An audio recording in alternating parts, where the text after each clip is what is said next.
अब बढ़ते हैं यहाँ पर नेक्स्ट केस स्टडी की तरफ। ये जो केस स्टडी है वो बेसिकली टाइप ऑफ स्टैंडर्ड के साथ रिलेटेड है।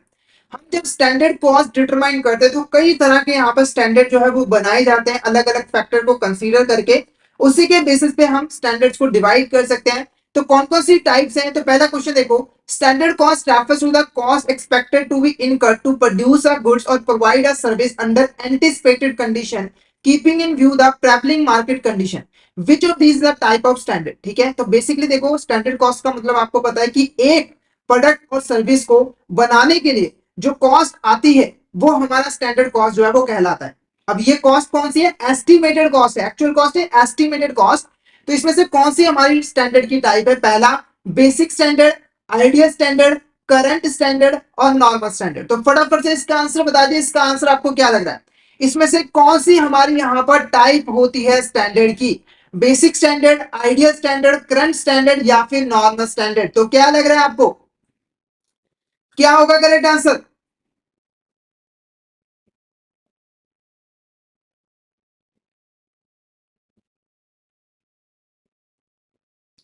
तो इसका जो करेक्ट आंसर है वो है ऑप्शन डी। ऑप्शन डी हमारे यहाँ पर करेक्ट आंसर रहेगा क्योंकि ये चारों के चारों हमारे टाइप्स होती है स्टैंडर्ड्स की। नेक्स्ट क्वेश्चन की बात करें, which of the statement is correct regarding the basic standard? इसमें से कौन सी ऐसी स्टेटमेंट है जो कि बेसिक स्टैंडर्ड के रिगार्डिंग यहाँ पर करेक्ट है? पहला, this is a standard which is establish for over a long period of time. जो बेसिक स्टैंडर्ड्स होते हैं ना उसको हम लॉन्ग टाइम के लिए जो है वो बनाते हैं। जैसे एग्जाम्पल के लिए आपने एक स्टैंडर्ड बनाया कि कार को बनाने की जो कॉस्ट है वो 5 लाख रुपए आती है और ये जो स्टैंडर्ड है वो आपने 5 सालों के लिए यहाँ पर बनाया, तो ये हमारा बेसिक स्टैंडर्ड कहलाएगा।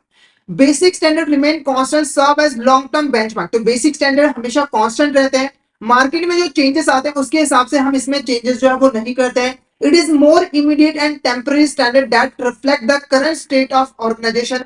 तो ये जो स्टेटमेंट है वो गलत है। क्यों गलत है? क्योंकि ये जो कैरेक्टरिस्टिक्स है वो हमारा करंट स्टैंडर्ड का है, जिसके बाद में आगे डिस्कस करेंगे। जो हमारा बेसिक स्टैंडर्ड होता है वो क्योंकि पुराना होता है तो ये ऑर्गेनाइजेशन की जो करंट स्टेट है उसको रिप्रेजेंट जो है वो नहीं करता है। तो हमारा जो करेक्ट आंसर रहेगा वो ऑप्शन ए रहेगा। ऑप्शन ए हमारा करेक्ट आंसर रहेगा क्योंकि ये जो स्टेटमेंट है वो हमारा करेक्ट है रिगार्डिंग द बेसिक स्टैंडर्ड। तो बेसिक स्टैंडर्ड क्या है? ऐसे स्टैंडर्ड जो कि यहाँ पर लॉन्ग टाइम के लिए बनाए जाते हैं और लॉन्ग टाइम में हम उसको एज अ बेंचमार्क जो है वो यूज करते हैं और मार्केट में जो चेंजेस आते हैं उसके हिसाब से हम इसमें किसी भी तरह का चेंज जो है वो नहीं करते हैं। ओके, नेक्स्ट क्वेश्चन की बात करें, dash is a standard which may be attained under most favorable condition and this standard is based on best possible operation condition. These standards consider the perfect performance, hence these standards are more idealistic rather than realistic. ठीक है, तो देखो ऐसे standard जो कि सिर्फ और सिर्फ फेवरेबल कंडीशंस में ही अटेन किए जाते हैं, अचीव किए जा सकते हैं। कहने का मतलब क्या है कि जब सभी चीजें बिल्कुल ठीक ठाक हो, जैसे कि आपकी मशीन बहुत अच्छे तरीके से ऑपरेट करे, आपका जो लेबर है वो बहुत अच्छे तरीके से काम कर रहा है, आपकी जो मैनेजमेंट है वो बहुत अच्छे तरीके से काम कर रही है, आपकी जो पॉलिसीज वगैरह है वो बहुत अच्छे तरीके से काम कर रही है, तो सब कुछ अच्छा है, सबकी परफॉर्मेंस बिल्कुल परफेक्ट है। उस सिचुएशन के अंदर ही आप इस स्टैंडर्ड को अचीव जो है वो कर सकते हैं। इसीलिए ये जो स्टैंडर्ड होते हैं वो ज्यादा आइडियलिस्टिक होते हैं रादर देन रियलिस्टिक। क्योंकि देखो कुछ भी हो जाए सारी कंडीशन फेवरेबल नहीं हो सकती है। मैनेजमेंट अच्छा काम कर रही है तो हो सकता है लेबर अच्छा काम ना कर रही हो, लेबर अच्छा काम कर रही है तो मैनेजमेंट अच्छा काम ना कर रही हो। ठीक है, तो ये कौन सा स्टैंडर्ड होता है? ऑप्शन है ये बेसिक स्टैंडर्ड होता है, ये हमारा आइडियल स्टैंडर्ड होता है, करंट स्टैंडर्ड होता है या फिर नॉर्मल स्टैंडर्ड होता है। तो क्या होगा इसका correct answer? Basic standard, ideal standard, current standard या फिर नॉर्मल स्टैंडर्ड? तो इसका जो करेक्ट आंसर वो है ideal standard. Option B ideal standard हमारा करेक्ट आंसर रहेगा। नेक्स्ट क्वेश्चन की बात करें, which type of standard refers to the standards और predetermined cost for short period considering the current condition or circumstances and reflect the current state of the organization। ऐसे standard जो कि short period के लिए बनाए जाते हैं और करंट मार्केट कंडीशंस को देखकर जो है वो बनाए जाते हैं और ये कंपनी के करंट स्टेट को जो है वो रिप्रेजेंट करते हैं, रिफ्लेक्ट करते हैं। ऐसे स्टैंडर्ड को हम क्या कहते हैं? ऐसे स्टैंडर्ड को हम बेसिक स्टैंडर्ड कहते हैं, आइडियल स्टैंडर्ड कहते हैं, अटेनेबल स्टैंडर्ड कहते हैं या फिर करंट स्टैंडर्ड कहते हैं। तो क्या होगा इसका करेक्ट आंसर? फटाफट से चैट बॉक्स में बता दें कि ऐसे स्टैंडर्ड्स को हम क्या कहते हैं? Basic standard, ideal standard, attainable standard या फिर करंट स्टैंडर्ड? क्या होगा इसका करेक्ट आंसर? क्या होगा इसका करेक्ट आंसर? तो इसका जो करेक्ट आंसर रहेगा वो रहेगा option D, current standard is the correct answer. Current standards हमारे यहाँ पर करेक्ट आंसर रहेंगे। नेक्स्ट क्वेश्चन की बात करें, which of the statement defines normal standard, इसमें से कौन सी ऐसी स्टेटमेंट है जो कि नॉर्मल स्टैंडर्ड को डिफाइन करती है।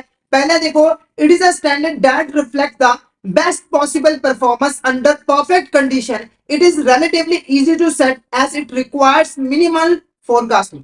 तो ये जो है वो डिफाइन करती है हमारे आइडियल स्टैंडर्ड्स को। किसको? आइडियल स्टैंडर्ड को, जो कि बेस्ट पॉसिबल परफॉर्मेंस के अंदर ही अचीव किया जा सकता है। और इसको सेट करना काफी इजी होता है क्योंकि आपको ज्यादा फोरकास्टिंग करने की जरूरत नहीं होती है। It is a standard that remains unchanged over a long period and it is set by comparing past performance without considering current operational condition. तो ये डिफाइन करती है हमारे बेसिक स्टैंडर्ड को। It is a next option. It is a standard that reflect the actual cost of material used in production, and it is set based on immediate market condition and current operational constraint. तो ये भी correct answer नहीं होगा। उसके बाद रह गया option D, तो ये हमारा करेक्ट आंसर है। नॉर्मल स्टैंडर्ड क्या होता है?